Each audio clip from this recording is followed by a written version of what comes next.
ನರೇಂದ್ರ ಮೋದಿ ಅವರು ಪ್ರಧಾನಿ ಆದರೆ ನಾನು ದೇಶ ಬಿಟ್ಟು ಹೋಗ್ತೀನಿ ಅಂತ ಹೇಳಿದವರು ಯಾರು? ಹಿರಿಯರಾದ ದೇವೇಗೌಡರು ನಾನು ಮುಂದಿನ ಜನ್ಮದಲ್ಲಿ ಮುಸ್ಲಿಮನಾಗಿ ಹುಟ್ಟಬೇಕು ಅನ್ನುವಂಥ ಮಾತನ್ನು ಹೇಳಿದರು. ಜನತಾದಳ ಸೆಕ್ಯುಲರ್ ಅನ್ನುವಂಥ ಶಬ್ದವನ್ನು ತೆಗೆದು ಜನತಾದಳ DS ದೇವೇಗೌಡರು ಅಂಡ್ ಸನ್ಸ್ ಅಂತ ರೂಪಿಸ್ಕೊಳ್ತಕ್ಕಂಥದ್ದು ಇವತ್ತಿನ ಫ್ಯಾಮಿಲಿ ಫ್ಯಾಮಿಲಿ ಅಂತ ರೂಢಿಸ್ಕೊಳ್ಳೋದೇ ಒಳ್ಳೇದಾಗುತ್ತೆ. ಈಗ RSS ಇರಲಿ BJP ಇರಲಿ ಅದು ಕೌಂಟರ್ ಪಾರ್ಟ್ ಕಾಂಗ್ರೆಸ್ ಖಂಡಿತ. ಸೊ ಹಂಗಾಗಿ ಕಾಂಗ್ರೆಸ್ ಪಾತ್ರ ಏನು ಅನ್ನೋದು ನನ್ನ ಪ್ರಶ್ನೆ. ಕಾಂಗ್ರೆಸ್ ಇದಕ್ಕೆ ಒಂದು ಸಾಂಸ್ಕೃತಿಕ ಪ್ರತಿರೋಧವನ್ನು ತೋರಿಸೋದ್ರಲ್ಲಿ ಭಾರಿ ಸಕ್ಸಸ್ ಆಗಿಬಿಟ್ಟಿದೆ ಅಂತ ನಾನು ಒಪ್ಪಲಾರೆ. ಸೊ ಕಾಂಗ್ರೆಸ್ ಇದನ್ನ ಯಾವಾಗ ಅಡ್ರೆಸ್ ಮಾಡುತ್ತೆ, ಯಾವಾಗ ಬುದ್ಧಿ ಕಲಿಯುತ್ತೆ? ತುಂಬ ಜನ ಕಾಂಗ್ರೆಸ್ಸಿಗರಿಗೆ RSS ಪ್ರಣೀತವಾಗಿರ್ತಕ್ಕಂಥದ್ದು ಹೊಸದಿಗಂತ ಅಂತ ಪತ್ರಿಕೆ ಅಂತ ಅವ್ರಿಗೆ ಗೊತ್ತೇ ಇಲ್ಲ. ಅದೇ ರೀತಿ ಕಾಂಗ್ರೆಸ್ನವ್ರಿಗೆ ವಾರ್ತಾ ಭಾರತಿ ಸಂವಿಧಾನ ಪರವಾಗಿದೆ, ಸಾಮಾಜಿಕ ನ್ಯಾಯ ಪರವಾಗಿದೆ ಅನ್ನೋದು ಕೂಡ ಗೊತ್ತಿಲ್ಲ. ಇರ್ಬೋದು. ಈ ರೀತಿ RSSನ ಕಪಟ ಒಳಗೊಳ್ಳುವಿಕೆಗೆ ನಾವೆಲ್ಲರೂ ಬಲಿಪಶು ಆಗಿದ್ದೀವಿ. ಈ ಬಾಬಾ ಸಾಹೇಬ್ ಅಂಬೇಡ್ಕರ್ ಕೊಟ್ಟ ಸಂವಿಧಾನದಲ್ಲಿ ಒರಿಜಿನಲ್ ಟೆಕ್ಸ್ಟ್ ಅಲ್ಲಿ ಟಿಪ್ಪು ಸುಲ್ತಾನ್ ಚಿತ್ರ ಬರೆದಿಟ್ಟಿದ್ದಾರಲ್ಲ ಸರ್, ಅದು ನೀವು ತೆಗಿಯಕ್ಕಾಗತ್ತಾ ಸರ್? ನಮಸ್ಕಾರ, ವಾರ್ತಾ ಭಾರತೀಯ ವೀಕ್ಷಕರಿಗೆ political.com ಕಾರ್ಯಕ್ರಮಕ್ಕೆ ಸ್ವಾಗತ. ಇವತ್ತು ನನ್ನ ಜೊತೆ ಒಬ್ಬ ವಿಶೇಷ ವ್ಯಕ್ತಿ ಇದ್ದಾರೆ. ಯಾಕೆ ಅವ್ರನ್ನ ವಿಶೇಷ ವ್ಯಕ್ತಿ ಅಂತಂದರೆ, ನಾನು ಮಾಡ್ತಿರೋದು political.com ಕಾರ್ಯಕ್ರಮ ಆದರೂ ಕೂಡ ನಾನು ಮಾತಾಡೋದು ಇವತ್ತು ಸೈದ್ಧಾಂತಿಕ ರಾಜಕಾರಣದ ಬಗ್ಗೆ. ಅದ್ರ ಬಗ್ಗೆ ಮಾತಾಡಲಿಕ್ಕೆ ಕಾಂಗ್ರೆಸ್ನಲ್ಲಿ ಹೊಸದಾಗಿ KPCCಯ ಪ್ರಚಾರ ಸಮಿತಿ ಮುಖ್ಯ ಸಂಯೋಜಕರಾಗಿ ನೇಮಕಗೊಂಡಿರುವಂತಹ ಮತ್ತು ವಕೀಲರು ಆದಂತಹ ಸುಧೀರ್ ಕುಮಾರ್ ಮರೊಳ್ಳಿಯವರು ಇದ್ದಾರೆ. ಅವ್ರ ಜೊತೆ ಮಾತಾಡ್ತೀನಿ. ಕಾಂಗ್ರೆಸ್ ಪಕ್ಷ ಸೈದ್ಧಾಂತಿಕವಾಗಿ ಹೇಗೆ ವರ್ತಿಸ್ತಿದೆ, BJP ಮತ್ತು RSS ಸೈದ್ಧಾಂತಿಕ ರಾಜಕಾರಣವನ್ನು ಹೇಗೆ ಎದುರಿಸ್ತಿದೆ, ನಿಭಾಯಿಸ್ತಿದೆ ಅನ್ನೋದ್ರ ಬಗ್ಗೆ ನಾನು ಮಾತಾಡ್ತೀನಿ. ಅದಕ್ಕೂ ಮೊದಲು ವಾರ್ತಾ ಭಾರತೀಯ ವೀಕ್ಷಕರಲ್ಲಿ ಭಾಳ ವಿನಮ್ರ ಮನವಿ ಏನಂತಂದರೆ, ಇಂತಹ ವಿಷಯಗಳು ಚರ್ಚೆ ಮಾಡಬೇಕು ಅಂದರೆ ಅದು ಸ್ವತಂತ್ರ ಪತ್ರಿಕೋದ್ಯಮದಿಂದ ಮಾತ್ರ ಸಾಧ್ಯ. ಆ ಕಾರಣಕ್ಕೋಸ್ಕರ ವಾರ್ತಾ ಭಾರತಿಯನ್ನು ಬೆಂಬಲಿಸಿ. ಈಗ ಕಾರ್ಯಕ್ರಮವನ್ನು ಶುರು ಮಾಡ್ತಿದ್ದೀನಿ. ಮೊದಲಿಗೆ ಅತಿಥಿಗಳನ್ನ ಇನ್ವೈಟ್ ಮಾಡ್ಕೊಳ್ತೀನಿ. ಸರ್, ಕಾರ್ಯಕ್ರಮಕ್ಕೆ ಸ್ವಾಗತ. Thank you. ನಾನು ಇಂಟ್ರೊಡಕ್ಷನ್ ಕೊಡ್ತಾ ಹೇಳ್ತಿದ್ದೆ, ನಿಮಗೂ ಅದೇ ಪ್ರಶ್ನೆ. ಕಾಂಗ್ರೆಸ್ ಪಕ್ಷ ಸೈದ್ಧಾಂತಿಕ ರಾಜಕಾರಣವನ್ನು ಹೇಗೆ ನಿಭಾಯಿಸ್ತಿದೆ ಅಂತ. ಒಂದು ಈ ದೇಶದಲ್ಲಿ ಒಂದು ಸ್ಪಷ್ಟವಾದ ರಾಜಕೀಯ ಸೈದ್ಧಾಂತಿಕ ಗೆರೆಗಳು ಇತ್ತೀಚಿನ ದಿನಗಳಲ್ಲಿ ನಿರ್ಮಾಣ ಆಗಿದೆ. ಅದೇನು ಅಂತಂದರೆ, ಒಂದು RSS ಮತ್ತು BJP ಪ್ರಣೀತವಾದಂತಹ ಒಂದು ರಾಜಕೀಯ ಸಿದ್ಧಾಂತ. ಮತ್ತು ಇದನ್ನು ಹೇಳುವಾಗ ತುಂಬ ಸ್ಪಷ್ಟವಾಗಿ ಹೇಳ್ತೇನೆ, RSS ಯಾವಾಗಲೂ ಹೇಳುತ್ತೆ ನಾವು ಒಂದು ಸಾಂಸ್ಕೃತಿಕ ಸಂಘಟನೆ ಅಂತ. ನಾನಾದರೂ ಸ್ಪಷ್ಟವಾಗಿ ಹೇಳ್ತೇನೆ, ಅದು ಬರೀ ಸಾಂಸ್ಕೃತಿಕ ಸಂಘಟನೆ ಅಲ್ಲ, ಅದು ಒಂದು ರಾಜಕೀಯ ಸಂಘಟನೆ. ಯಾಕೆ ಅಂತಂದರೆ ಅದಕ್ಕೆ ಮತ್ತು BJPಗೆ ಕಳ್ಳು ಬಳ್ಳಿಯ ಸಂಬಂಧಗಳು ಇವೆ ಅನ್ನೋದು ಎಲ್ಲರಿಗೂ ಗೊತ್ತಿರ್ತಕ್ಕಂಥದ್ದು. ಹಾಗಾಗಿ RSS ಪ್ರಣೀತವಾಗಿರ್ತಕ್ಕಂಥ ಒಂದು ಸಿದ್ಧಾಂತ, ಅದ್ರ ಜೊತೆಗೆ ಕಾಂಗ್ರೆಸ್ ಪ್ರಣೀತವಾಗಿರ್ತಕ್ಕಂಥ ಸಿದ್ಧಾಂತ. ಕಾಂಗ್ರೆಸ್ ಪ್ರಣೀತವಾಗಿರ್ತಕ್ಕಂಥ ಸಿದ್ಧಾಂತಕ್ಕೆ ಅದು ಇತ್ತೀಚೆಗಂತೂ ನಾವು ಘೋಷಣೆಯನ್ನು ಮಾಡಿದ್ದೇವೆ. ಅದೇನು ಅಂತಂದರೆ ಜೈ ಬಾಪ್, ಜೈ ಭೀಮ್, ಜೈ ಸಂವಿಧಾನ. ಇದು ಕಾಂಗ್ರೆಸ್ಸಿನ ಸಿದ್ಧಾಂತ. At the same time BJP ಒಂದು ಸಿದ್ಧಾಂತವನ್ನು ಪ್ರತಿಪಾದಿಸ್ತಾ ಇದೆ. ಅದೇನು ಅಂದರೆ, ಸ್ಪಷ್ಟವಾದಂಥ ಒಂದು ಸಾಂಸ್ಕೃತಿಕ ನೆಲೆಗಟ್ಟನ್ನು ಹೊಂದಿರದ ಮತ್ತು ಸ್ಪಷ್ಟವಾದಂಥ ಒಂದು ಆರ್ಥಿಕವಾದಂಥ ಸಿದ್ಧಾಂತವನ್ನು ಹೊಂದಿರದೇ ಇರತಕ್ಕಂಥ, ಕೇವಲ ಕ್ಷಣಪಿತ್ತವನ್ನು ಪ್ರಚೋದಿಸಬಹುದಾದಂಥ, ಒಂದು ಕ್ಷಣಿಕ ಉದ್ರೇಕವನ್ನು ಉತ್ಪತ್ತಿ ಮಾಡಬಹುದಾದಂಥ ಒಂದು ಸಿದ್ಧಾಂತವನ್ನು BJP ಪ್ರತಿಪಾದಿಸ್ತಾ ಇದೆ. ಇಷ್ಟಕ್ಕೂ BJPಯ ಸಿದ್ಧಾಂತ ಅದು ನಮ್ಮ ನೆಲಮೂಲದ ಸಿದ್ಧಾಂತ ಅಲ್ಲ, ಭಾರತದ ಸಿದ್ಧಾಂತವೇ ಅಲ್ಲ ಅನ್ನುವಂಥದ್ದನ್ನು ತುಂಬ ಗಟ್ಟಿಯಾಗಿ ಕಾಂಗ್ರೆಸ್ಸಿನ ನಾಯಕರುಗಳು ಹೇಳ್ತಿದ್ದಾರೆ. ಅದರಲ್ಲೂ ವಿಶೇಷವಾಗಿ ವರಿಷ್ಠ ನಾಯಕರಾದಂಥ ರಾಹುಲ್ ಗಾಂಧಿಯವರಂತೂ ಇದೇ ವಿಚಾರಗಳನ್ನು ಇಟ್ಕೊಂಡೇ ಭಾರತ್ ಜೋಡೋ ಯಾತ್ರೆಯನ್ನು ಮಾಡಿ ಭಾರತವನ್ನು ಒಂದು ಬೆಸೆಯುವ ಮತ್ತು ಒಂದು ಮಮತೆ ಮತ್ತು ಪ್ರೀತಿಯ ರಾಜಕಾರಣದ ಒಂದು ಮುನ್ನುಡಿಯನ್ನು ಹಾಡಬೇಕು ಅನ್ನುವಂಥ ಪ್ರಯತ್ನವನ್ನು ಮಾಡಿದೆ. ಹಾಗಾಗಿ ಒಂದು ಸ್ಪಷ್ಟವಾದ ಗೆರೆ ಈ ದೇಶದಲ್ಲಿ ನಿರ್ಮಾಣ ಆಗಿದೆ. ಹಾಗಂತ ಕಾಂಗ್ರೆಸ್ ಪ್ರತಿಪಾದಿಸ್ತಕ್ಕಂಥ ಸಿದ್ಧಾಂತವನ್ನು ಕಾಂಗ್ರೆಸ್ ಪಕ್ಷ ಒಂದೇ ಪ್ರತಿಪಾದಿಸ್ತಾ ಇದೆಯಾ ಅಂತಂದರೆ ಇಲ್ಲ. ಕಾಂಗ್ರೆಸ್ ಹೇಳ್ತಕ್ಕಂಥ ಸಿದ್ಧಾಂತ ಬೇರೆ ಬೇರೆ ಪಕ್ಷಗಳು ಬೇರೆ ಬೇರೆ ನೆಲೆಗಳಲ್ಲಿ ಪ್ರತಿಪಾದಿಸ್ತಾ ಇದೆ ಅನ್ನುವಂಥ ಸತ್ಯವನ್ನು ಮಾಡಬೇಕು.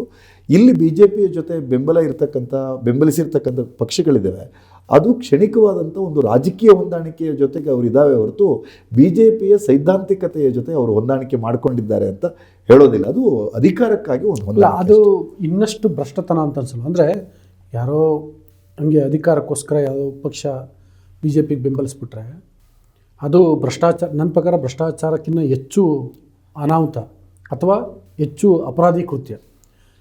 ಸೈದ್ಧಾಂತಿಕವಾಗಿ ಮತ್ತು ಸಾಂಸ್ಕೃತಿಕವಾಗಿ ದೇಶದ ಈ ಏನು ಅಂತಸತ್ವವನ್ನೇ ಕಲಕ್ತಿರುವಂತಹ BJP ಮತ್ತು RSS ಸಿದ್ಧಾಂತಗಳ ಜೊತೆಗೆ ಅದು JDS ಇರಲಿ ಅಥವಾ ಬೇರೆ ಬೇರೆ ದೇಶದ ಬೇರೆ ಬೇರೆ ಭಾಗಗಳಲ್ಲಿ ಭಾಳಷ್ಟು ಪಕ್ಷಗಳಿದ್ದಾವೆ.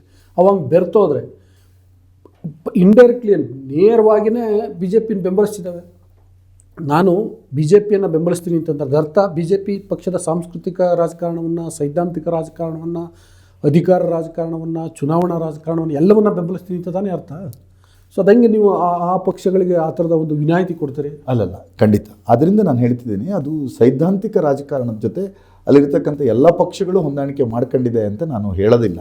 ಆದರೆ ಇತ್ತೀಚೆಗೆ ಹೊಂದಾಣಿಕೆ ಮಾಡ್ಕೊಂಡಿರ್ತಕ್ಕಂಥ, ಉದಾಹರಣೆ ಕರ್ನಾಟಕದ ಮಟ್ಟಿಗೆ ಯೋಚನೆ ಮಾಡಿದ್ರೆ, ಕರ್ನಾಟಕದ ಜಾತ್ಯತೀತ ಜನತಾದಳದ ಹೊಂದಾಣಿಕೆಯ ನಂತರ ಜಾತ್ಯತೀತ ಜನತಾದಳದ ನಾಯಕರುಗಳು, ಅದು ಹಿರಿಯರಾದ HD ದೇವೇಗೌಡರು ಇರ್ಬೋದು, ಮಾಜಿ ಮುಖ್ಯಮಂತ್ರಿಗಳಾದ ಕುಮಾರಸ್ವಾಮಿ ಅವರು ಇರ್ಬೋದು, ಮತ್ತು ಅವರ ಪುತ್ರರಾದಂಥ ನಿಖಿಲ್ ಕುಮಾರಸ್ವಾಮಿ ಅವರು, ಯಾಕಂದರೆ ರೇವಣ್ಣ ಅವರ ಪುತ್ರ ಜೈಲಲ್ಲಿರೋದ್ರಿಂದ ಇವರು 3 ಜನ ಗಟ್ಟಿಯಾಗಿ ಮಾತಾಡ್ತಿದ್ದಾರೆ. ಇವರು 3 ಜನ ಮಾತಾಡ್ತಿರ್ತಕ್ಕಂಥದ್ದು ಸಹಿತ ಒಂದು ಅವಕಾಶವಾದಿ ರಾಜಕಾರಣದ ಭಾಗವಾಗಿಯೇ BJPಯ ಸೈದ್ಧಾಂತಿಕತೆಗೆ ಬೆಂಬಲಿಸಿ ಮಾತಾಡಿದ ರೀತಿಯಲ್ಲಿ ಅವರು ಮಾತಾಡ್ತಾ ಇದ್ದಾರೆ. ಸೊ ನಾನಿಲ್ಲಿ ಯೋಚನೆ ಮಾಡ್ತಿರೋದು, ಒಂದು ವೇಳೆ ಇದನ್ನು ದೇವೇಗೌಡರನ್ನ ಖಾಸಗಿಯಾಗಿ ಕೂರಿಸಿ, ಏನು ದೇವೇಗೌಡರೇ BJPಯ ರಾಜಕಾರಣಗಳನ್ನು, ನರೇಂದ್ರ ಮೋದಿಯವರ ಪೊಲಿಟಿಕಲ್ ಪಾಲಿಸಿಯನ್ನು ನೀವು ಬೆಂಬಲಿಸ್ತಿದ್ದೀರಲ್ಲ ಅಂತ ಕೇಳಿದ್ರೆ, ಅವರು ಖಾಸಗಿಯಾಗಿ ಅವರ ಅನಿವಾರ್ಯತೆಗಳನ್ನು ಅವ್ರು ಹೇಳ್ಕೊಳ್ಬೋದು, ಅನಿವಾರ್ಯತೆಯನ್ನು ಅವ್ರು ಹೇಳ್ಕೊಳ್ಬೋದು. ಅಂದರೆ ಹೃದಯದ ಆಳದಿಂದ ಅವರಿಗೆ BJPಯ ಸೈದ್ಧಾಂತಿಕ ಜೊತೆ ಒಲವಿಲ್ಲದೆ ಇದೆ ಅನ್ನುವಂಥದ್ದು ನನಗೊಂದು ಮನಸ್ಸಿನಲ್ಲಿರ್ತಕ್ಕಂಥ ಸ್ಪಷ್ಟತೆ. ಆದರೆ ಸ್ಪಷ್ಟವಾದ ಈ ಹೊಂದಾಣಿಕೆ ಏನು ಅಂತಂದರೆ, ಇದಕ್ಕೊಂದು ಅವಕಾಶವಾದಿ ರಾಜಕಾರಣ ಅಂತಂದು ಹೇಳಿದೆ, ಬೇರೆ ಶಬ್ದಗಳು ಈ ಹಂತದಲ್ಲಿ ಕಾಣೋದಿಲ್ಲ. ಕರ್ನಾಟಕದ JDS ಏನು ಮಾಡ್ತಾ ಇದೆ ಅದು ಆತಂಕಕಾರಿ ರಾಜಕಾರಣ ಕೂಡ ಹೌದು ಅನ್ನೋದು ನಾನು ಹೇಳ್ತಿದ್ದೀನಿ. ತುಂಬ ಸ್ಪಷ್ಟವಾಗಿ ನಾವೆಲ್ಲರೂ ಒಪ್ಕೊಳ್ಳೋಣ. ಅದೊಂದು ಅವಕಾಶವಾದಿ ರಾಜಕಾರಣ ಅನ್ನೋದೇ ಒಂದು ಆತಂಕವಾದಿ ರಾಜಕಾರಣ. ಅದು ಅವಕಾಶವಾದಿತನವನ್ನು ಪ್ರತಿಪಾದಿಸೋದೇ ಒಂದು, ಅವಕಾಶವಾದಿತನವನ್ನು ತೋರಿಸೋದೇ ಒಂದು ಆತಂಕವಾದ ಮತ್ತು ಒಂದು ಜನವಿರೋಧಿಯಾದ ನೀತಿ ಅನ್ನುವಂಥದ್ದು ಸ್ಪಷ್ಟವಾಗಿ ಹೇಳುತ್ತೆ. ಯಾಕಂದರೆ ನಾವ್ಯಾರೂ ಹೇಳಿಲ್ಲ, ನರೇಂದ್ರ ಮೋದಿಯವರು ಪ್ರಧಾನಿ ಆದರೆ ನಾನು ದೇಶ ಬಿಟ್ಟು ಹೋಗ್ತೀನಿ ಅಂತ ಹೇಳಿದವರು ಯಾರು? ಹಿರಿಯರಾದ ದೇವೇಗೌಡರು. ಕುಮಾರಸ್ವಾಮಿ ಅವರು ರೀಜನಲ್ ಪೊಲಿಟಿಕ್ಸನ್ನು ಪ್ರತಿಪಾದಿಸುವ ಹಂತದಲ್ಲಿ BJPಗೆ ಅವರು ಹೇಳಿರ್ತಕ್ಕಂಥ ಮಾತುಗಳೇನು, ಅಥವಾ ಆಗಿನ ಯುವ ಘಟಕದ ಅಧ್ಯಕ್ಷರಾದಂಥ ನಿಖಿಲ್ ಕುಮಾರಸ್ವಾಮಿ ಅವರು ಹೇಳಿರ್ತಕ್ಕಂಥ ಮಾತುಗಳೇನು, ಅವನ್ನೆಲ್ಲ ಒಮ್ಮೆ ರೀಕಾಲ್ ಮಾಡಿದ್ರೆ, ನಾನು ಒಂದು ಸಲ ಒಂದು ಸಣ್ಣ ಸಂಗತಿಯನ್ನು ರೀಕಾಲ್ ಮಾಡ್ತೀನಿ. ಏನಂತಂದರೆ, ಇನ್ನೊಮ್ಮೆ ದೇವೇಗೌಡರು ನಾನು ಮುಂದಿನ ಜನ್ಮದಲ್ಲಿ ಮುಸ್ಲಿಮನಾಗಿ ಹುಟ್ಟಬೇಕು ಅನ್ನುವಂಥ ಮಾತನ್ನು ಹೇಳಿದರು. ಮೈಸೂರಿನಲ್ಲಿ ಹೇಳಿದ್ದು ನನಗೆ ತುಂಬ ಚೆನ್ನಾಗಿ ನೆನಪಿದೆ. ಆಗಷ್ಟೇ ನಾನು ಪತ್ರಿಕೋದ್ಯಮಕ್ಕೆ ಹೊಸದಾಗಿ ಬಂದಿದ್ದೆ, ಅದನ್ನು ಕವರ್ ಮಾಡಿದ್ದೆ. ಇತ್ತೀಚೆಗೆ ನಿಖಿಲ್ ಕುಮಾರಸ್ವಾಮಿ ಅವರು ರಾಜ್ಯ ಬಜೆಟ್ ಬಗ್ಗೆ, ಅದು ಹಲಾಲ್ ಬಜೆಟ್ ಅಂತ ಮಾತಾಡಿದ್ದಾರೆ. ಅಂದರೆ ಎಲ್ಲಿಯ ತಾತ ಎಲ್ಲಿಯ ಮೊಮ್ಮಗ, ಇವ್ರದ್ದು ಯಾವ ನಿಲುವು? ಅಲ್ಲ, ಪಕ್ಷದ ಹೆಸರು ಜಾತ್ಯತೀತತೆ. ಹೌದು, ಅವರು ಹಂಗೆ ಹೇಳ್ತಾರೆ, ಮೊಮ್ಮಗ ಹಿಂಗೆ ಹೇಳ್ತಾರೆ. ಒಂದು ಅದನ್ನು ಜನತಾದಳ ಸೆಕ್ಯುಲರ್ ಅನ್ನುವಂಥ ಶಬ್ದವನ್ನು ತೆಗೆದು ಜನತಾದಳ DS ದೇವೇಗೌಡರು ಆ್ಯಂಡ್ ಸನ್ಸ್ ಅಂತ ರೂಪಿಸ್ಕೊಳ್ತಕ್ಕಂಥದ್ದು ಈ ಹೊತ್ತಿನ ಫ್ಯಾಮಿಲಿ ಫ್ಯಾಮಿಲಿ ಅಂತ ರೂಢಿಸ್ಕೊಳ್ಳೋದೇ ಒಳ್ಳೆಯದಾಗುತ್ತೆ. ಒಂದು ನಿಖಿಲ್ ಕುಮಾರಸ್ವಾಮಿಯವರು ಒಬ್ಬ ಮಾಜಿ ಪ್ರಧಾನಿಯ ಮೊಮ್ಮಗನಾಗಿ, ಒಬ್ಬ ಮುಖ್ಯಮಂತ್ರಿಯ ಮಗನಾಗಿ ಅವ್ರು ಕೊಡ್ತಕ್ಕಂಥ ಹೇಳಿಕೆಗಳಿದೆಯಲ್ಲ, ತುಂಬ ಅಪ್ರಬುದ್ಧವಾದದ್ದು ಮತ್ತು ಅಸೂಕ್ಷ್ಮವಾದದ್ದು. ಅಪ್ರಬುದ್ಧ ಅನ್ನೋದಕ್ಕಿಂತ ಅಸೂಕ್ಷ್ಮತೆಯಿಂದ ಕೂಡಿರ್ತಕ್ಕಂಥದ್ದು, ಸಂವಿಧಾನ ವಿರೋಧಿಯಾಗಿ. ಒಂದು ಬಜೆಟ್ಟಿಗೆ ಇದು ಹಲಾಲ್ ಬಜೆಟ್ ಅಂತಂದರೆ, ಹಲಾಲ್ ಅಂದರೆ ಏನು? ಆ ಶಬ್ದ ನಮ್ಮ ಕನ್ನಡಿಗರಿಗೆ ಅಥವಾ ಬೇರೆ ಭಾಷಿಗರಿಗೆ ಹಲಾಲ್ ಅಂದರೆ ಕಾನೂನುಬದ್ಧವಾಗಿ ಇರದೇ ಇರತಕ್ಕಂಥದ್ದು ಅಂತ. ಕಾನೂನುಬದ್ಧವಾಗಿದ್ದರೆ ಅದು ಹಲಾಲ್, ನಿಯಮಬದ್ಧವಾಗಿದ್ದರೆ ಹಲಾಲ್, ನೀತಿಬದ್ಧವಾಗಿದ್ದರೆ ಹಲಾಲ್, ನೈತಿಕವಾಗಿದ್ದರೆ ಹಲಾಲ್ ಅಲ್ವೇ? ಅದು ಅವರ ಭಾಷೆಯ ಶಬ್ದ ಅಲ್ವಾ? ಆ ಶಬ್ದ ನಮಗೆ ಅರ್ಥ ಆಗದಿದ್ದರೆ ಅದನ್ನು ಒಂದು ಸರಳ ವ್ಯಾಖ್ಯಾನದಲ್ಲಿ ಹಲಾಲ್ ಬಜೆಟ್ ಅಂತ ಹೇಳ್ತಕ್ಕಂಥದ್ದು ಇದೆಯಲ್ಲ, ಅಸೂಕ್ಷ್ಮವಾದದ್ದು, ಅಪ್ರಬುದ್ಧವಾದದ್ದು, ಸಂವಿಧಾನ ವಿರೋಧವಾದಂಥದ್ದು ಅನ್ನುವಂಥದ್ದು ಸ್ಪಷ್ಟವಾಗಿದೆ. ಅದರಿಂದ ಆ ರೀತಿಯಾದಂಥ ಮಾತುಗಳು ನಿಖಿಲ್ ಕುಮಾರಸ್ವಾಮಿಯೂ ಹೇಳಿದ್ದಾರೆ, BJPಯಿಂದ ಉಚ್ಚಾಟನೆ ಆದಂಥ ಬಸವನಗೌಡ ಪಾಟೀಲ್ ಯತ್ನಾಳು ಹೇಳಿದ್ದಾರೆ, BJPಯ CT ರವಿ, ಸುನಿಲ್ ಕುಮಾರ್ ಅಥವಾ ವಿಜೇಂದ್ರ ಅನ್ನುವಂಥ ಅಥವಾ ವಿರೋಧ ಪಕ್ಷದ ನಾಯಕರಾದಂತಹ R ಅಶೋಕ್. ನೋಡಿ, ಅಲ್ಲಿ BJP ಮತ್ತು ಅವರ ಮೈತ್ರಿ ಪಕ್ಷಗಳ ನಡುವೆ ಏನೇನೂ ಭಿನ್ನಾಭಿಪ್ರಾಯ ಇಲ್ಲ. ಅಂದರೆ ಆ ಧ್ವನಿ ಒಂದೇ ರೀತಿ ಇದೆ. ಅಲ್ಲ, ಖಂಡಿತ. ಒಂದು ವೇಳೆ ರಾಷ್ಟ್ರ ಮಟ್ಟದಲ್ಲಿ ಕಾಂಗ್ರೆಸ್ ಏನಾದರೂ ಸಶಕ್ತವಾಗಿ ಬೆಳೆದು ನಿಂತರೆ ಅಂತ ಅವಕಾಶ ಬಂದರೆ, ಮೋಸ್ಟ್ಲಿ ತಕ್ಷಣವೇ ನಿಖಿಲ್ ಕುಮಾರಸ್ವಾಮಿಯ ಶಬ್ದಗಳು, ದೇವೇಗೌಡರ ಶಬ್ದಗಳು ಎಲ್ಲವೂ ಬದಲಾವಣೆ ಆಗ್ಬೋದಾದಂಥ ಒಂದು ಪರಿಸ್ಥಿತಿ ನಿರ್ಮಾಣ ಆಗ್ಬೋದು. ಇದು ಅಧಿಕಾರ ಹಂಚಿಕೆಯ ಒಂದು ಅಪವಿತ್ರ ಸೂತ್ರಗಳಷ್ಟೇ ಹೊರತು ಬೇರೆ ಏನೂ ಇದರ ಹಿಂದುಗಡೆ ಇಲ್ಲ. ಯಾರಿಗೂ ಸಹಿತ ಒಂದು ಸಾಂವಿಧಾನಿಕ ಸ್ಪಷ್ಟತೆ ಇಲ್ಲ ಅಂತ. ನನಗೆ ದೇವೇಗೌಡರು ಜನತಾದಳ ಸೆಕ್ಯುಲರ್ ಅಂತ ಇಟ್ಟಿದ್ದು ಅದರ ಹಿಂದ್ಗಡೆ ಒಂದು ಸೈದ್ಧಾಂತಿಕ ಸ್ಪಷ್ಟತೆ ಇದೆ ಅಂತ ನಾನು ತಿಳ್ಕೊಂಡಿದ್ದೆ. ಜನತಾದಳ ಸೆಕ್ಯುಲರ್ ನಿರ್ಮಾಣ ಆದದ್ದು ಯಾವಾಗ ಜೆ ಎಚ್ ಪಟೇಲ್ ಅನ್ನುವಂಥ ರಾಜಕಾರಣಿಗಳು ಅದೇನೋ ಲೋಕಶಕ್ತಿ ಮತ್ತೊಂದು ಏನೋ ಜನತಾದಳ ಒಂದು ರೂಪನೆ ಮಾಡಿಕೊಂಡು JDU ಅದು ಯಾವಾಗಾಯ್ತು ಅಂದರೆ ಜನತಾದಳ BJP ಜೊತೆ ಮರ್ಜ್ ಆಗಬೇಕು ಅನ್ನೋ ಒಂದು ಪ್ರಸ್ತಾಪ ನಡೀತಾ ಇತ್ತು, ಅವ್ರ ಜೊತೆ ಮೈತ್ರಿ ಆಗಬೇಕು ಅನ್ನೋ ರೀತಿಯೆಲ್ಲ ಚರ್ಚೆ ಆಗ್ತಾ ಇತ್ತು. ಆಗ ಅದಕ್ಕೆ ರಾಮಕೃಷ್ಣ ಹೆಗಡೆ ಬಣ ಆ ಥರದ ಒಲವು ತೋರಿದ್ರು, ಇವರು ಅದಕ್ಕೆ ವಿರೋಧ ಮಾಡಿದರು, ಅದು ಓಳಾಯಿತು. ಅವರು JDU ಆದರು, ಇವರು JDS ಆದರು. ಅಂಥ ಸಂದರ್ಭದಲ್ಲಿ JDS ಜನತಾದಳ ಯುನೈಟೆಡ್ ಅದನ್ನ ಶಬ್ದ ಇರಲಿ, JDS ಅಂತ ದೇವೇಗೌಡರು ಇಟ್ಕೊಂಡಿದ್ದಾರೆ. ಅಂದರೆ ಸೆಕ್ಯುಲರ್ ಅಂತಕ್ಕಂಥದ್ದು ಒಂದು ಆಧ್ಯಾತ್ಮ ಸರ್, ಅದು ಸೆಕ್ಯುಲರ್ ಅನ್ನೋದು ಒಂದು ಸ್ಪಿರಿಚುವಾಲಿಟಿ. ಆ ಸೆಕ್ಯುಲರ್ ಆಗಿರ್ತಕ್ಕಂಥ ಒಂದು ಸಂಗತಿಯನ್ನು ಇಟ್ಕೊಂಡು ಜನತಾದಳ ಎಸ್ ಅಂತ ರೂಪಿಸಿದ್ದಾರೆ.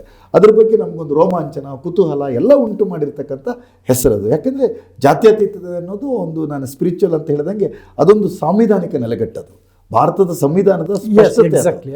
ಅದನ್ನು ಇಟ್ಕೊಂಡಿರ್ತಕ್ಕಂಥ ಒಂದು ಪಕ್ಷ, ಅದು ಏನೂ ಆ ಒಂದು ಸೈದ್ಧಾಂತಿಕ ಸಂವಿಧಾನದಲ್ಲಿ ಪ್ರಿಯಂಬಲ್ನಲ್ಲಿ ಉಲ್ಲೇಖ ಆಗಿರುವಂತಹ ಒಂದು ತತ್ವ ಅದು.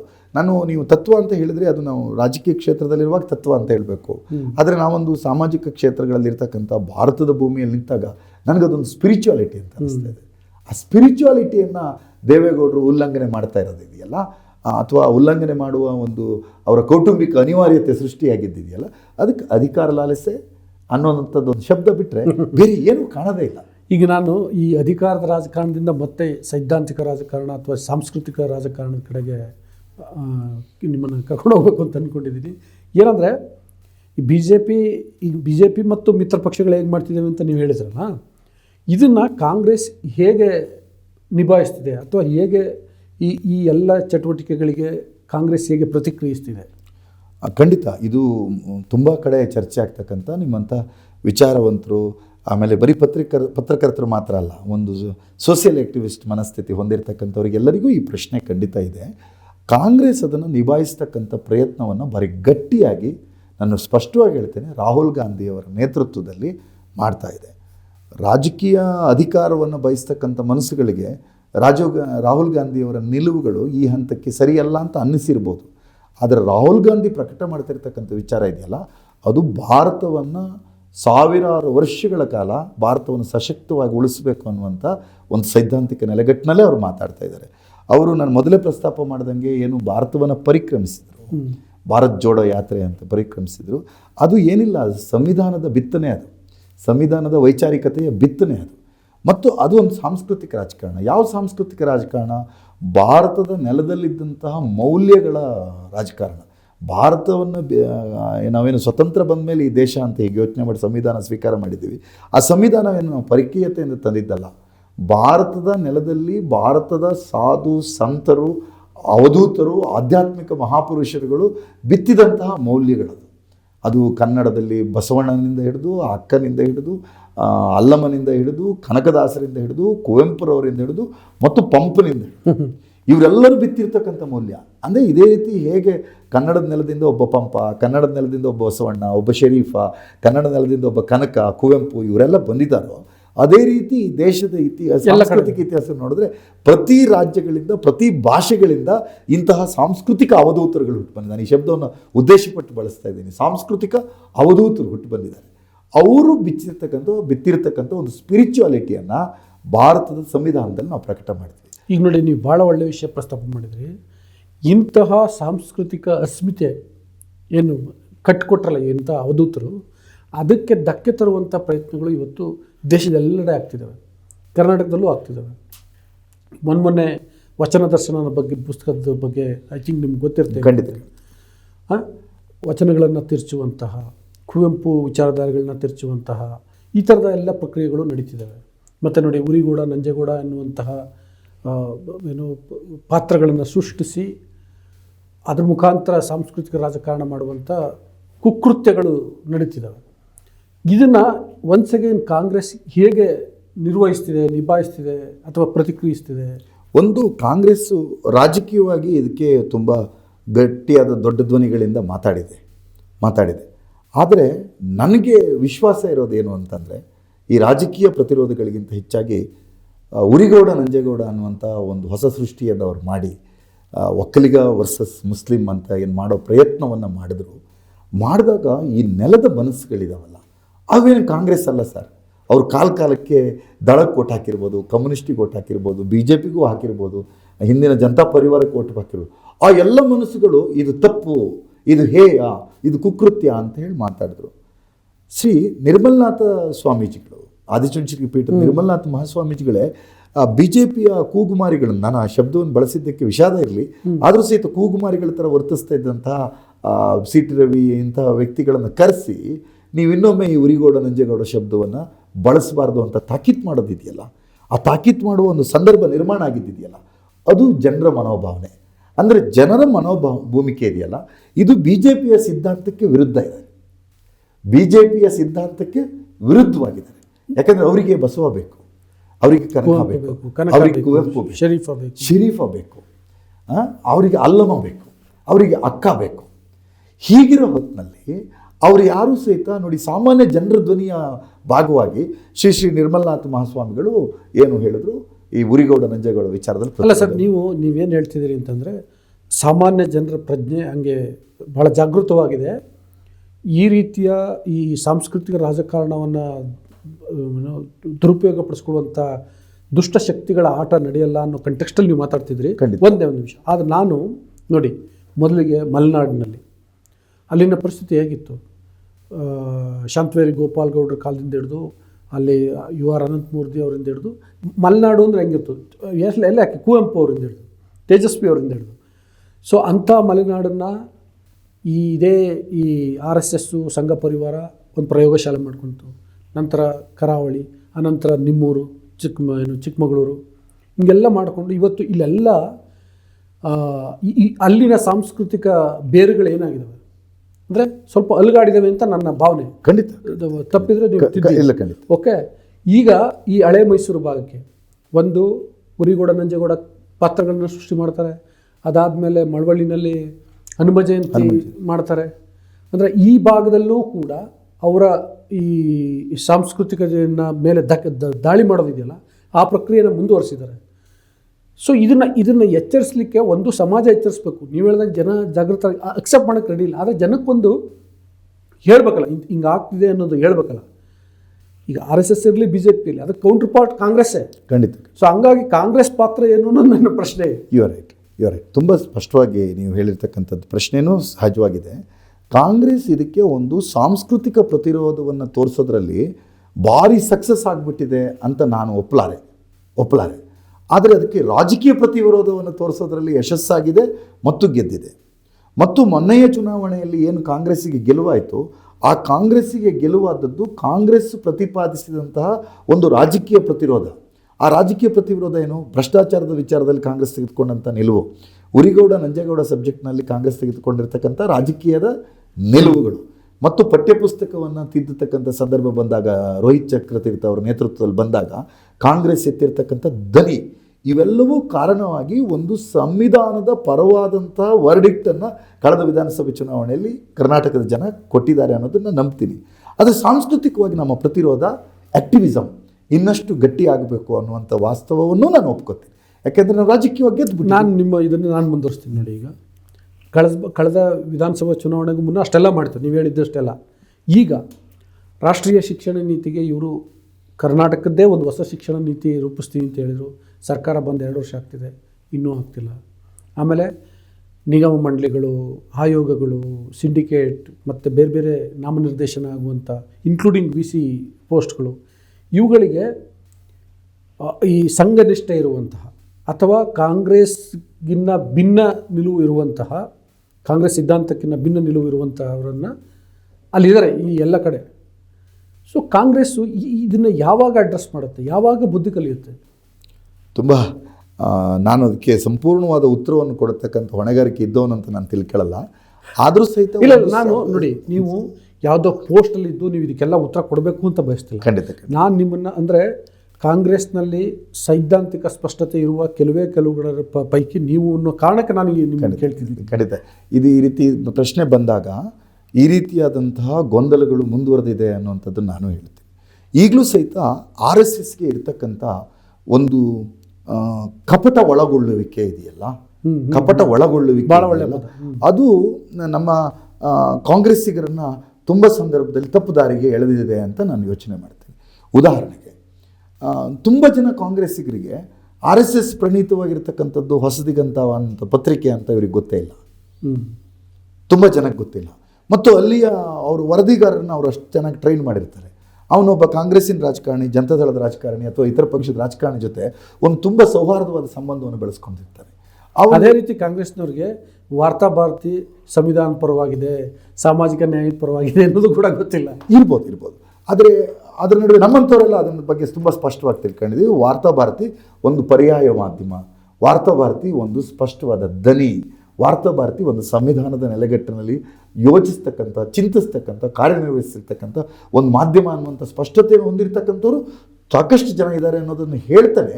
ಈ ರೀತಿ RSSನ ಕಪಟ ಒಳಗೊಳ್ಳುವಿಕೆಗೆ ನಾವೆಲ್ಲರೂ ಬಲಿಪಶು ಆಗಿದ್ದೀವಿ.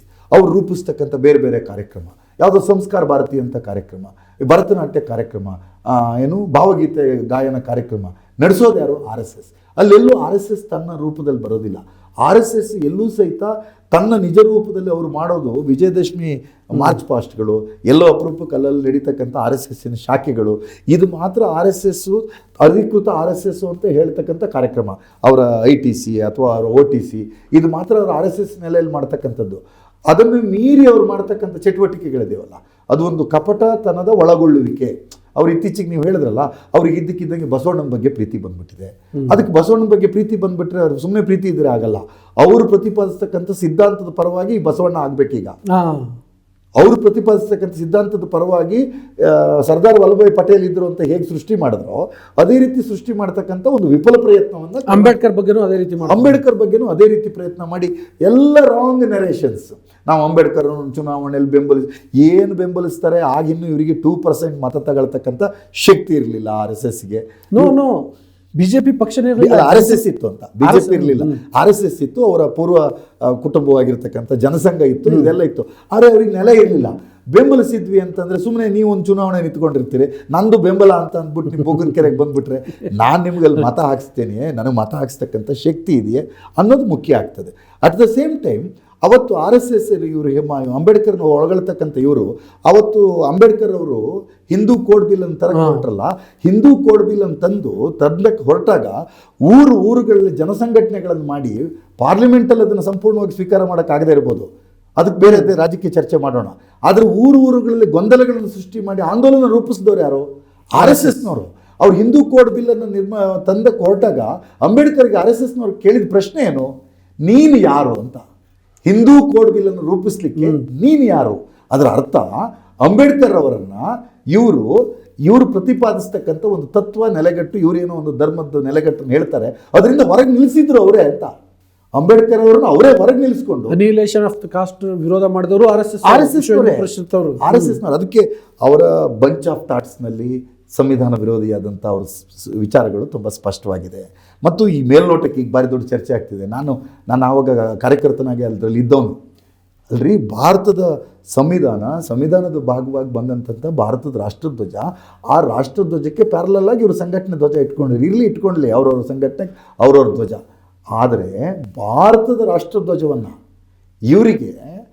ಇವರ ಕಾರ್ಯಕ್ರಮದಲ್ಲಿ ಹಾರಿಸ್ಬೇಕಂತಾದರೆ ಕರ್ನಾಟಕದ ನೆಲದಲ್ಲಿ ಅವರು ಸಮರಸ ಸಂಗಮ ಅಂತ ಮಾಡ್ತಾರೆ 2000 ಇಸ್ವಿ. ಸಮರಸ ಸಂಗಮ ಜನವರಿ 25, 26, 27 ಮೋಸ್ಟ್ಲಿ 2000 ಇಸ್ವಿಯಲ್ಲಿ ನಡೆದಿರ್ತಕ್ಕಂಥ ಸಮರಸತ ಸಂಗಮದಲ್ಲಿ ಮೊದಲ ಬಾರಿಗೆ ಅದು ಗಣರಾಜ್ಯೋತ್ಸವ ಬಂದಿದ್ದರಿಂದ ಅಂತ ಕಾಣುತ್ತೆ.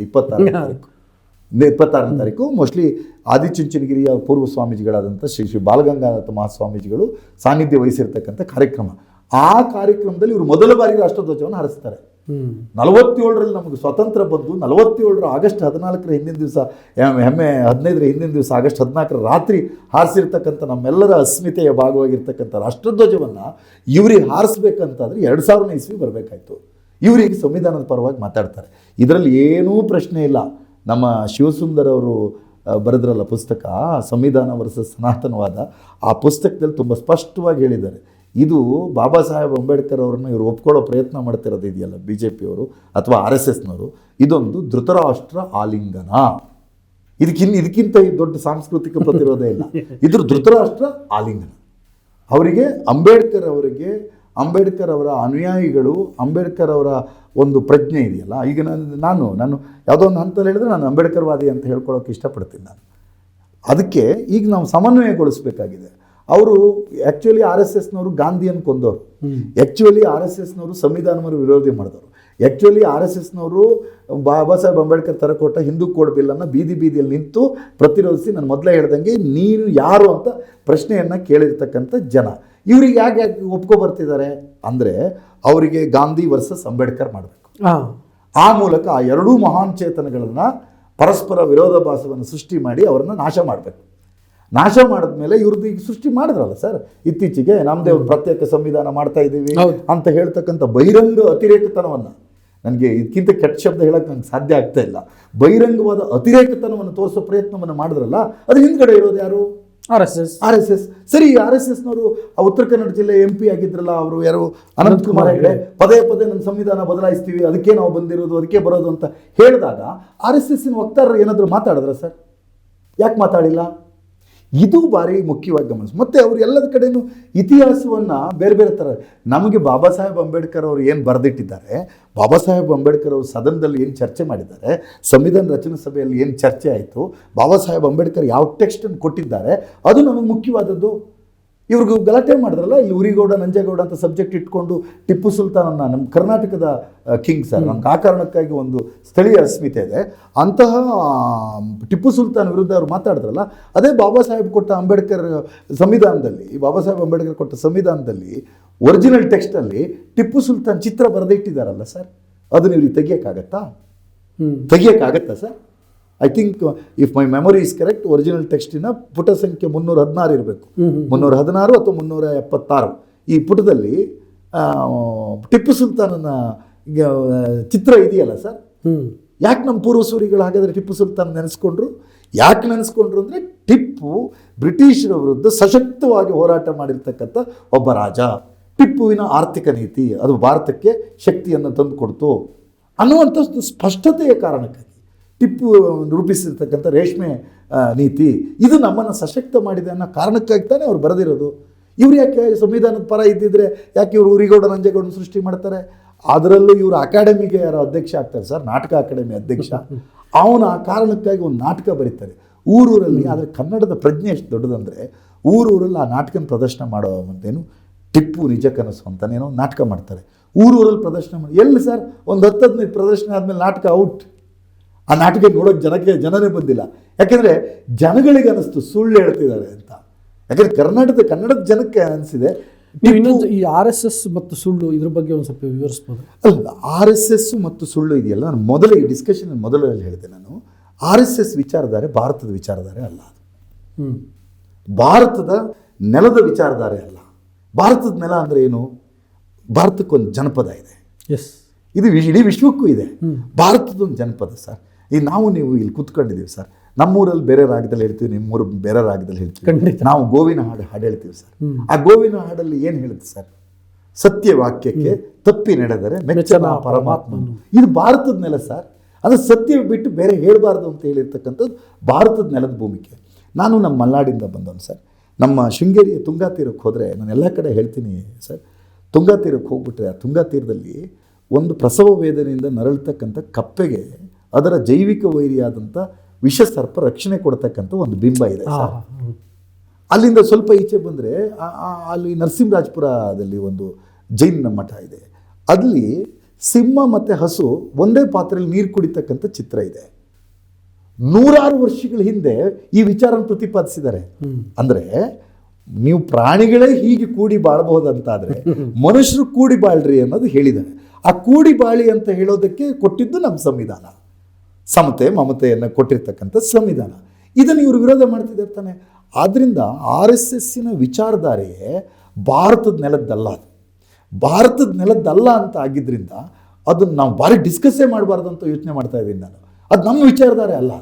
ನಮ್ಮ ವಿಚಾರಧಾರೆ ಅದು ಬುದ್ಧ ಪ್ರಣೀತವಾದದ್ದು, ನಮ್ಮ ವಿಚಾರಧಾರೆ ಮಹಾವೀರ ಪ್ರಣೀತವಾದದ್ದು, ನಮ್ಮ ವಿಚಾರಧಾರೆ ಗಾಂಧಿ ಪ್ರಣೀತವಾದದ್ದು, ನಮ್ಮ ವಿಚಾರಧಾರೆ ಅಂಬೇಡ್ಕರ್ ಪ್ರಣೀತವಾದದ್ದು. ಇವ್ರದ್ದು ಯಾರಪ್ಪ? ಇವ್ರ ವೇಷ ವಸ್ತು ಏನು ಸರ್? ಇವ್ರ ಯೂನಿಫಾರ್ಮ್ ವಸ್ತು ಸರ್. ಇವರು ದೇಶಿ ಅಂತಾರೆ. ಇವ್ರ ದೇಶಿ ಯೂನಿಫಾರ್ಮೇ ಇಲ್ಲ ಅವ್ರ ಕೈಲಿ.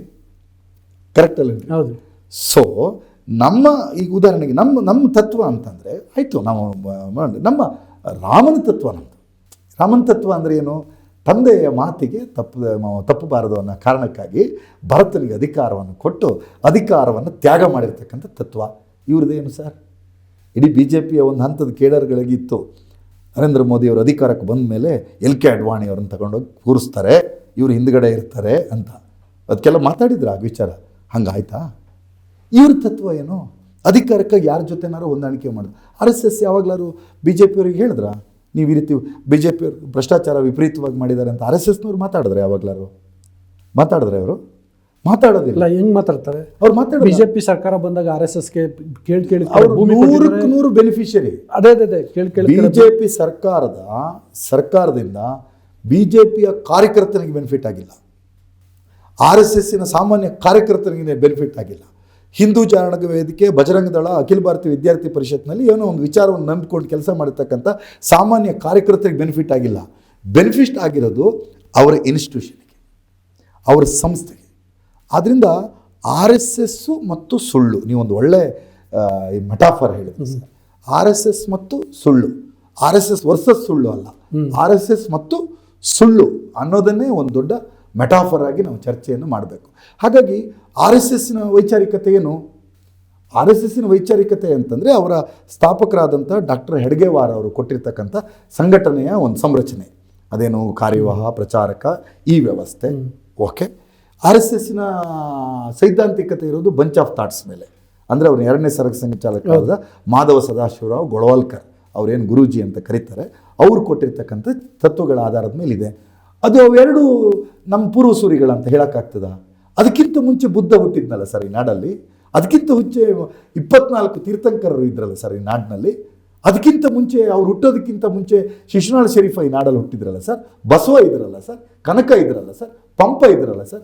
ಸೊ ಒರಿಜಿನ್ ವಿಚಾರಧಾರೆ ವರ್ಸಸ್ RSS ಅಂತ ಚರ್ಚೆ ಮಾಡಬೇಕು. ಅವ್ರು ಹೇಳಿರೋದು ಸತ್ಯ, ಇವ್ರು ಹೇಳ್ತಿರೋದು ಸುಳ್ಳು, ಇವ್ರು ಹೇಳ್ತಿರೋದು ಸುಳ್ಳು. ಹಾಗಾಗಿ RSS ವಿಚಾರಧಾರೆ ಭಾರತೀಯ ವಿಚಾರಧಾರೆಗಿಂತ ಹೊರಗಿನಿದ್ದು, ಅದು ಎರವಲು ತಂದದ್ದು ಅನ್ನುವಂಥದ್ದನ್ನೇ ಸ್ಪಷ್ಟವಾಗಿ ನಾವೆಲ್ಲ ಕಡೆಯೂ ಹೇಳಬೇಕು. ಮತ್ತು ಅವರಿಗೆ ಒಂದು ಆರ್ಥಿಕ ನೀತಿ ಇಲ್ಲ. RSSನವ್ರ ಕೈಲಿ ಒಂದು ಆರ್ಥಿಕ ನೀತಿ ಇಲ್ಲ. ಅವ್ರ ಎಜುಕೇಷನ್ ಪಾಲಿಸಿ ಯಾವುದು? ಏಕಲವ್ಯನ ಹೆಬ್ಬೆರಳನ್ನು ಪಡೆದಿತ್ತು. ಅವ್ರ ಎಜುಕೇಷನ್ ಪಾಲಿಸಿ ಯಾವುದು ಅಂದರೆ ಏಕಲವ್ಯನ ಕೈಲಿ ಹೆಬ್ಬೆರಳನ್ನು ಕೇಳ್ತಲ್ಲ, ಆ ಎಜುಕೇಷನ್ ಪಾಲಿಸಿಯನ್ನು ಪ್ರತಿಪಾದಿಸ್ತಿದ್ದಾರೆ. ನಮಗೆ ಬೇಕಾಗಿದ್ದು ಬಾಬಾ ಸಾಹೇಬ್ ಅಂಬೇಡ್ಕರ್ ಕೊಟ್ಟಿರ್ತಕ್ಕಂಥ ಎಜುಕೇಷನ್ ಪಾಲಿಸಿ. ಸೊ ಇವರು 1 ನೇಷನ್ 1 ಎಲೆಕ್ಷನ್ ಬಗ್ಗೆ ಮಾತಾಡ್ತಿದ್ದಾರೆ. ನಾನು ಹೇಳ್ತಿದ್ದೀನಿ 1 ನೇಷನ್ 1 ಎಜುಕೇಷನ್ ಬಗ್ಗೆ ಮಾತಾಡಬೇಕು. ಯಾಕೆ ಮಾತಾಡಬೇಕು? ನಾನು ಅದರ ಅರ್ಥ NEP ಬೆಂಬಲ ಅಲ್ಲ. ಅದರ ಅರ್ಥ ಈ ದೇಶದಲ್ಲಿ ಒಂದು ಶಿಕ್ಷಣ ವ್ಯವಸ್ಥೆ ಇದೆ, ಅಲ್ಲಿ ಅತ್ಯಾಧುನಿಕವಾದಂಥ ಶಾಲಾ ಕೊಠಡಿಗಳು ಆಯಿತಾ, ಅಲ್ಲಿ ಮೇಷ್ಟ್ರುಗಳು ಕೋಟು ಸೂಟುಗಳ ಜೊತೆ ಬರ್ತಾರೆ, ಅವರಿಗೆ ಸಂಬಳ ಜಾಸ್ತಿ ಎಲ್ಲ. ಅಲ್ಲಿಗೆ ಹೋಗೋ ಮಕ್ಕಳು ಕಲಿತಕ್ಕಂಥ ರೀತಿ ಬೇರೆ. ಮತ್ತೊಂದು ಶಾಲೆ ಇದೆ, ಸರ್ಕಾರಿ ಶಾಲೆ ವ್ಯವಸ್ಥೆ ಅಂತ ಮಾಡಿದ್ವಿ.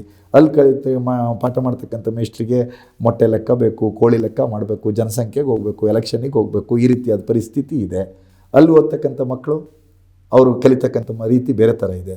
ಹಾಗಾಗಿ ಇವ್ರು ಯಾಕೆ RSSನವರು 1 ನೇಷನ್ 1 ಎಲೆಕ್ಷನ್ ಪರವಾಗಿ ನಿಂತವರು 1 ನೇಷನ್ 1 ಎಜುಕೇಷನ್ ಬಗ್ಗೆ ಯಾಕೆ ನಿಲ್ತಾ ಇಲ್ಲ ಅವರು? ಇವ್ರು 1 ನೇಷನ್ 1 ಎಜುಕೇಷನ್ ಅಂತಂದರೆ ಹಿಂದಿ ಹೇರಿಕೆ ಅಂತ ಮಾತಾಡ್ತಾರೆ. ಮಾತೃಭಾಷೆ ಬಗ್ಗೆ ಅವ್ರಿಗೊಂದು ತುಂಬ ಅಸ್ಪಷ್ಟತೆ ಇದೆ. ಅವರು ಮಾತೃಭಾಷೆ ಅಂತಂದ್ರೆ ಅವ್ರು ಹೇಳೋದು ಯಾರು? ಅವ್ರು ಹೇಳೋ ಮಾತೃಭಾಷೆ ಸಂಸ್ಕೃತ, ಅದನ್ನು ಬಿಟ್ಟರೆ ಹಿಂದಿ. ಅರೆ ಅವ್ರಿಗೆ ಯಾಕೆ ಕನ್ನಡದ ಅಸ್ಮಿತೆ ಗೊತ್ತಿಲ್ಲ? ಮಲಯಾಳದ ಅಸ್ಮಿತೆ ಯಾಕಿಲ್ಲ? ತಮಿಳು ಅಸ್ಮಿತೆ ಯಾಕಿಲ್ಲ? ತೆಲುಗು ಅಸ್ಮಿತೆ ಯಾಕಿಲ್ಲ? ಒರಿಯಾ ಅಸ್ಮಿತೆ ಯಾಕಿಲ್ಲ? ಬೆಂಗಾಳಿ ಅಸ್ಮಿತೆ ಯಾಕಿಲ್ಲ? ಸೊ RSS ಅಂತಂದರೆ ಒಂದು ಸುಳ್ಳನ್ನು ಬಿತ್ತತಕ್ಕಂಥ ಕಾರ್ಖಾನೆ, ಸುಳ್ಳನ್ನು ಸೃಷ್ಟಿ ಮಾಡ್ತಕ್ಕಂಥ ಕಾರ್ಖಾನೆ. ಹಾಗಾಗಿ ನಿಮಗೊಂದು ಧನ್ಯವಾದ. RSS ಮತ್ತು ಸುಳ್ಳು ಅನ್ನೋದೇ ಒಂದು ದೊಡ್ಡ ಮೆಟಾಫರ್.